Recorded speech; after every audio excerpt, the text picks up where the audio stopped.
kaya nga time duration kung mag-story ako dire-diretso.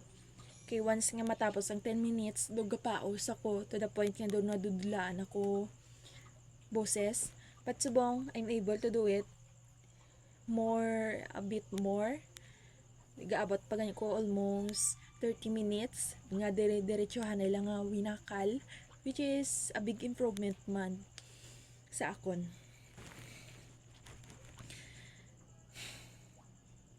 As in, damo gid kaya may na-realize. I'm very happy gidya sa akon naging improvements. Although, umpisa pa lang ini siya towards sa lagyan or sa goals nga akong gusto kadtuan or sakaan. But still, I can't help but to be amazed sa akong mga naging improvements. I'm able to prove myself. I'm able to be more confident, more sure, and I'm happy na kay I'm able nga i-share comfortably ang mga ideas mga ideas and also opinion nakon towards sa iban without sounding awkward or defensive, but in a way in a more conversational skills or conversational way. Ang further improvement na lang guro nga ako need is about sa kanya English pronunciation and also grammar, because oh my gosh, nalata ko gid nga kung gina-replay ko ang akon nga naging video is damo ako sang English grammar nga sala-sala. Dapat may mga words ako nga dapat ang gamiton is disappointment, but akon nagagamit is disappointed, and vice versa. That's why I want to know and find ways on how to improve my excuse me, on how to improve my English pronunciation skills. Kay isa na nga daan sa pinaka-importanting aspect when it comes sa public speaking is when you speak clearly and accurately, not only lang sa nga skillable ikaw towards sa pagwakal, dapat siguraduhon kuman nga to akong ginawakal kay kahawluya nga daan kung binakal ko English, labi na gid nga daan amo na siya ang isa sa words nga do ginagamit ko frequently, but then knowing damo sala sa grammar, pronunciation, kahuluya lang siya nga anhan. I think that's all. Boss, damo agenda, damo gid as in. And aga pa ko mabugtaw, dapat mga 6:30 nakalakat na ko sa aga. And then damo ko lubrahon, boss. Ma-review ako sa long quiz, ma-prepare man ko para sa oral recitation, mapaprint pagid ko pagka alas 12, and then ma-prepare naman para sa magiging quiz sang group 1 ka group 2, and then present sang reporting. Nalipat gali I think that's all for my personal life, and I want to do something differently. Subong is amo na siya ang magtindog samtang gawakal. Kay ma-report ko nga daan boss kag throughout the months, the days nga nag-start ako improving my communication skills through videoing myself. I never actually tried to stand up. Yes, that's why I'm going to do it today. Para maobserbahan ko man akong body language kung ano kon ginaobra kung gatindog samtang gawakal. I'll be talking. Okay. Yes. That's all for my personal life. I'll be talking now to the quote of the data, the inspiration quote of the data is manumdum ka na Actually, gali, nalipat ko, but wala kita quote of the day ta. I just want to rant about something lang gid nga na-realize ko kagina about sa seeking recognition or approval towards sa iban. Kay na-realize ko nga daan kagina nga do kapangita ako sang recognition towards akong mga friends. It is because I share something like a piece of writing, a piece of prose writing, akong ging obra, naging pasa ko sa the quest, share ko sa ila, and there's a level of expectation na gid nga akong gina-expect tani nga magiging reaction or respond nila, but then it did not happen, and that's when I realized that I feel disappointed. Kagdo honestly I feel embarrassed man sad to kay dito ko lang na-realize nga why I'm trying to seek some recognition from them when throughout that times labi na gid towards sa iban nga tawo, labi na gid sa akong pamilya, I'm not like that kind of person nga mag-seek sang recognition or approval towards sa ila. Siguro ang naging rason ko naman naging amo to ako nga action is I want them to get to know me.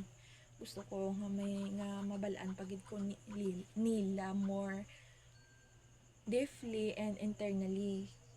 Kay do kumbaga do gusto ko bala lang i-show akong true self, the hobbies that I have, mga hobbies nga akon nga gina secretly cultivate lang without actually sharing or telling it to anybody. Kag amo na ang isa sa mga bagay nga hobbies nga gusto ko i-share is about sa akon nga writing skills. As in I mean wala man sala if ever magsik ikaw recognition towards imo self sa iban, ilabi na gid sa mo group of friends, kay it means that you value them and also want them to get to know more about you, to not hide. You want to be more raw bala kumbaga, and to share some things that also personally interest you. But then para sa kon, and also based on my own opinion and experiences, I don't think it's a good idea if I keep doing that. Kay kung magsiko nga daan approval or recognition towards sa ila, labi na gid sa ila gid, is I'm also setting kind of expectation man towards sa ila. Hay, inang expectation, paano gali iya kung hindi na siya ma-meet? What if gali ila naging reaction? What if wala respond? Then it will crash down to the point na it will really disappointed me. Kag amo nang isa sa mga bagay nga hindi ko gusto ma-experience or matabo liwat, although hindi na siya kontrolado gid nga bagay, or bagay nga daw kaya mo madula or makontrol bala from not actually happening, but that is something nga I want to be careful about gidya. The disappointment coming from the expectation towards the other people. That's why siguro ako ni mo na lang gid, in order for me to feel at least be more aware and be better, is about sa maging careful and also don't overshare gidya.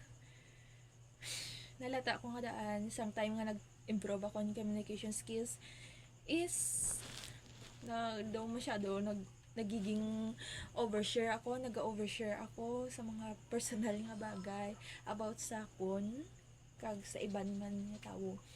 And although good thing na siya, kay syempre nga daan if you're sharing something more personal about yourself, you are strengthening the bond between you and the other person that you're talking to. But then, oversharing also has some kind of consequence. Labi na gid kung ang imo gina-share is wala bala masyadong panumduman or something very private siya or more personal gid siya nga hindi dapat paghihambal. That's why I should be more careful gid siya sa mga bagay nga amo na. I shouldn't overshare gid unless they ask to. Meaning kung excuse me. Kung sila ya mismo nagko-curious sila sa mga bagay, tapos may gusto silang mabalaan about sa akon, dapat dira na ko yung time step up to actually share a details about myself. But if wala man lang sila kapamangkot or something like that, then I should refrain gid from doing it.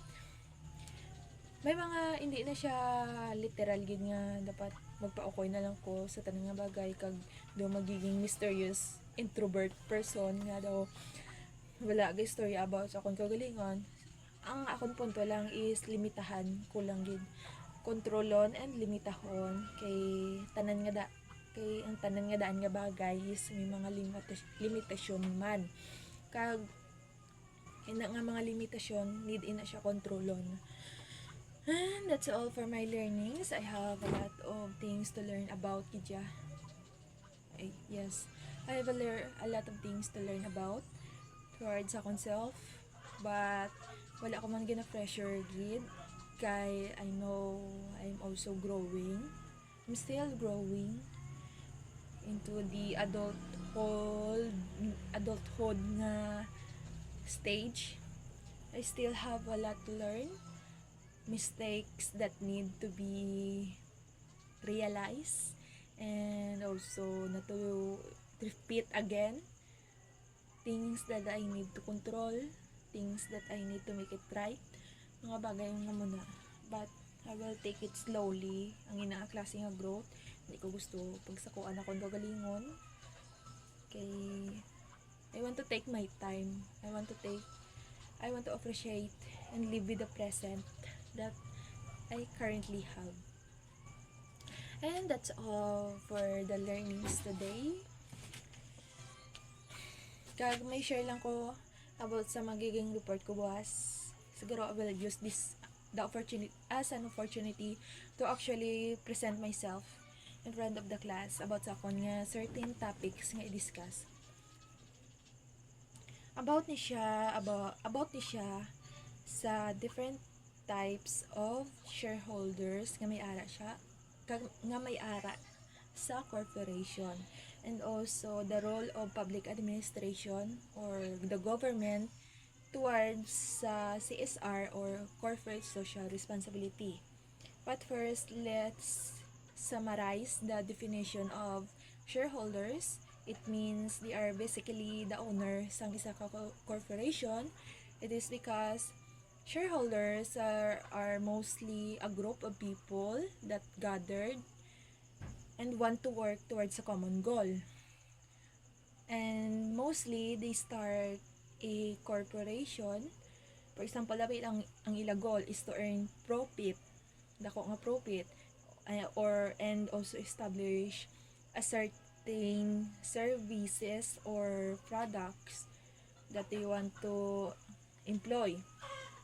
Now, this group of people will gather and also determine their common goals, and once they agree, they will invest towards sa sina nga goal, and then ang inang goal mag-turn na siya into a business wherein ginatawag nga corporation. Kay mostly ang corporation is not literally